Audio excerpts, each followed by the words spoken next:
kati ebiyumba bino bannange bye tuzimbira ente nze mamadikakika nagamba nti kambizimbe byakuwummuliramu kati tuli mu February 10 omusana mungi nnyo ebbugumu lingi nnyo ente zino eza freshan omusana guziyisa bubi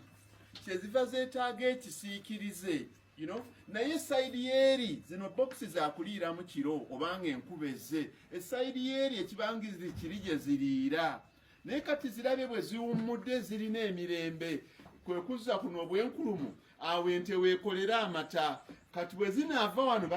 genda eri bazikame tugende kuzirya endala eziri eri kati wano mu kibangirizi kino bwe zisula kati wano ekiro ezigenda okusula bino byebibokisi mwe ziriira ekiro kati wano ezigenda okusula kati mu biseera by'omusana tekikwetaagisa nte kuzikonfayininga nnyo zisula wano naye enkuba bwe tuba mu biseera bya nkuba olwo lwe ziyingira muli mu biyumba tweyongereyo tulabe ziri endala zino muziraba nazo ziri wano endala oziraba bwe zegama mu kasiikirize olaba endala ziri bwe zeebase oziraba ziri ezeebase ziri 8:30 zigenda kuwera 9 naye kati ziwummula ebiyumba bino nze byenzimba si kuzimba nga ali ebudaaki mu butiti ensi ziri ezirina obutiti nze nzimba ng'omuntu ali mu Uganda ali mu tropics ali mu equatorio nze nkimanyi nti ente zino za butiti tezeetaaga nnyo ku konfayininga nnyo naye zimba ebiyumba bino ente zibeeremu mu biseera by'enkuba oba ku musana weyongere eno mu maaso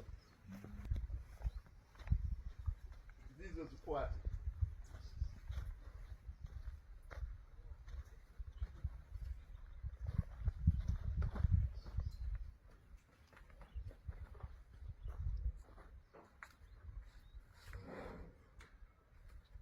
eziba zaagala okwota akasana so nga zisigalamu ku bino ebiswa byaye bye nakola zino mountains ezo nakola kati olaba bwe nakola ebbibiro lino ezaaba zaagala okwota akasana zo nga zikaagala nga zikasigalamu eziba zaagala okubeera eri mu biyumba ng'omusana mungi nga zigenda olaba ensozi zaye ze nakola bitaweyongera eno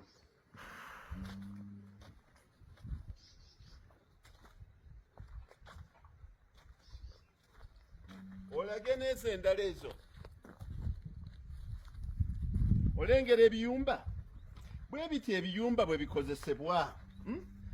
guno gwe gulina okuba omulimu gw'ebiyumba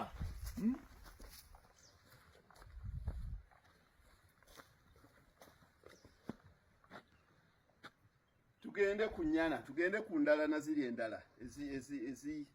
tugende ku ndala